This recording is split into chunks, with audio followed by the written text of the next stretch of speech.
Radhe Krishna friend, आपका स्वागत है भक्ति मार्ग की चर्चा चैनल में। तो फ्रेंड, जैसा कि आपको पता है, हम नित्य रोज गीता जी के अध्याय की वीडियो ला रहे हैं। तो आज हम पढ़ेंगे 17वां अध्याय। तो चलिए स्टार्ट करते हैं। बोलिए जय श्री कृष्णा, जय श्री राधे। 17वां अध्याय प्रारंभते त्रिविध श्रद्धा योग। अर्जुन ने पूछा, हे श्री कृष्ण, जो शास्त्र विधि को छोड़ श्रद्धा के साथ पूजन करते हैं, उनकी निष्ठा किस प्रकार की है? सात्विक है अथवा राजसी है अथवा तामसी है?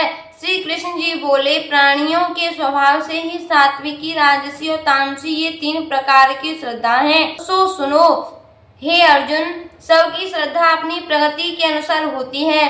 पुरुष श्रद्धा में है, जिनकी जैसी श्रद्धा होती है वह वैसा ही होता है। सात्विकी पुरुष देवताओं को पूजते हैं, रजोगुणी यक्ष राक्षसों को पूजते हैं और तामसी जन भूतों प्रेतों को पूजते हैं।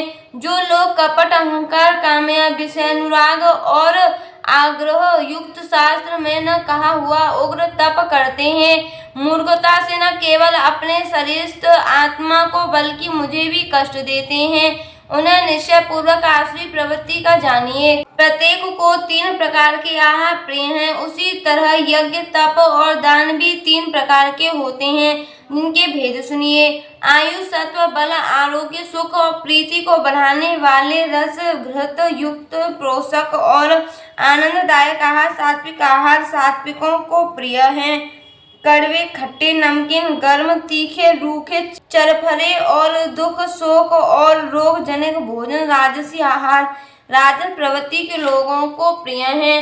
पहले शनि प्रहर से पूर्व रखा हुआ अनरिस, दुर्गंध युक्त, बासी, उच्छिष्ट, अपवित्र भोजन तामसी आहार तामसी लोगों को अच्छा लगता है। यज्ञ करना ही है ऐसा मन को दृढ़ करके फल की इच्छा बिना विधि पूर्वक जो यज्ञ किया जाता है वह सात्विकी है। हे भारत श्रेष्ठ, फल की कामना से और लोक दिखावे के लिए जो यज्ञ किया जाता है उसे राजस जानो। शास्त्र की विधि से हीन, अन्नदान रहित, मंत्रहीन और बिना श्रद्धा के किया हुआ यज्ञ तामस कहलाता है। देवता, द्विज, गुरु और विद्वान इनका पूजन करना पवित्रता, सरलता, ब्रह्मचर्य और अहिंसा का आचरण करना शारीरिक तप है। जिस वाक्य में किसी का दिल न दुखे, सत्य, प्रिय, हितकारी भाषण, स्वाध्याय का अभ्यास वाचिक तप है।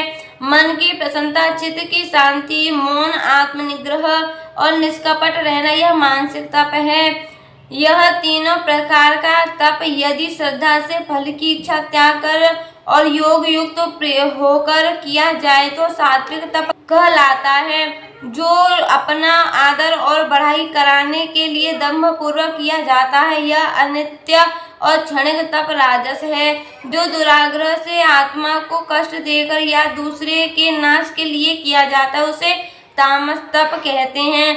फल की इच्छा त्याग, उत्तम बुद्धि से उत्तम स्थान में देश, काल, पात्रता का विचार करके बदले में कोई वस्तु लेने की इच्छा बिना दिया जाता है उसे सात्विकी दान कहते हैं। जो दान प्रत्युपकार अथवा किसी फल की इच्छा से क्लेश पूर्वक किया जाता है उसे राजस दान कहते हैं। आरोग्य स्थान पर अयोग्य समय में अयोग्य पुरुष को असत्कार और निरादर के साथ जो दान दिया जाता है उसे तामस दान कहते हैं। ओम, तत्व और सत ये 3 ब्रह्म के नाम हैं। इन्हीं से आदिकाल में ब्राह्मण, यज्ञ और वेद बने हैं। इसी से ज्ञानी पुरुष यज्ञ, दान और तप आदि शास्त्रोक्त क्रियाएं ओंकार उच्चारण के साथ करते हैं। मुमुक्षु जन फल की इच्छा न करके सत शब्द को उच्चारण कर यज्ञ, तप और दान करते हैं। हे अर्जुन, सत शब्द का उच्चारण सद्भाव और साधु भाव में किया जाता है तथा मंगलादि वैवाहिक कर्म में भी सद शब्द का उच्चारण करते हैं। यज्ञ, तप और दान में जो निष्ठा है और ईश्वर प्राप्ति अर्थ जो कर्म है यह सत कहलाते हैं। हे पार्थ, श्रद्धा से रहित दान, तप और अन्य कर्म जो किए जाते हैं वे असत कहलाते हैं। वह न इस लोक में न परलोक में हितकारी हैं। इति सुपनिषदोषु ब्रह्म योग शास्त्रे श्री कृष्ण अर्जुन संवादे त्रिविध योगो श्रद्धा नाम 17वां अध्याय समाप्त। 17वें अध्याय का महात्म प्रारंभ।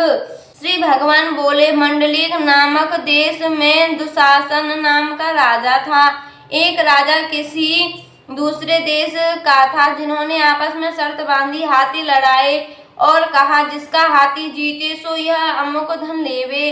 तब दूसरे राजा का हाथी जीता, दुशासन का हाथी हारा। कुछ दिन पीछे हाथी मर गया तो बड़ी चिंता हुई।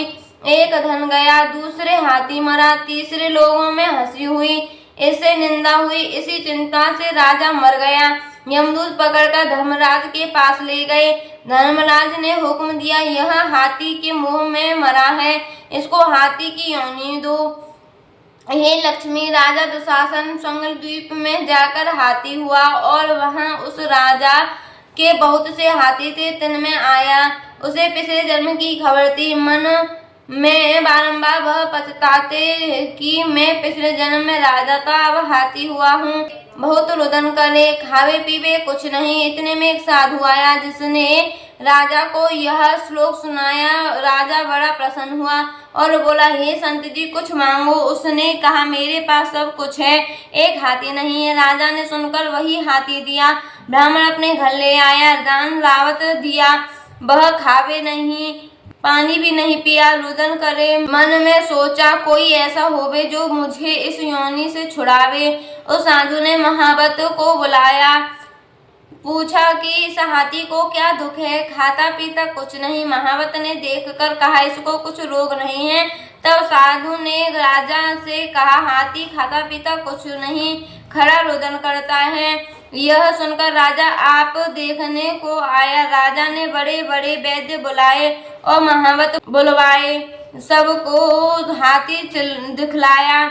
उन्होंने देखकर कहा, राजा जी, इसको कोई मानसिक दुख है, देह का कोई दुख नहीं। तब राजा ने कहा, हाथी ही बोल, तुझे क्या दुख है। परमेश्वर की शक्ति से मनुष्यों की भाषा में हाथी ने कहा, राजा, तू बड़ा धर्मज्ञ है, यह ब्राह्मण भी बड़ा बुद्धिमान है। इसके घर का अन्न जो खावे बड़ा धर्मज्ञ हो जाता है, वह अन्न मुझको कैसे मिले। तब साधु ने कहा, हे राजा, अपना हाथी फेर ले। राजा ने कहा, दान दिया, मैं नहीं फेरता, यह हाथी मरे या जिए। तब हाथी ने कहा, हे संत जी, तू मत कल्प, तेरे घर में कोई गीता की पोथी हो तो मुझे 17वें अध्याय का पाठ सुनाओ। तब उस साधु ने ऐसा ही किया। हे लक्ष्मी, 17वां अध्याय सुनते ही तत्काल हाथी की देह छूटी और देवदेही पाकर बैकुंठ हो गया। तो फ्रेंड, यहीं पे आज का हमारा अध्याय संपूर्ण होता है। मिलते हैं अगले अध्याय के साथ। राधे कृष्णा।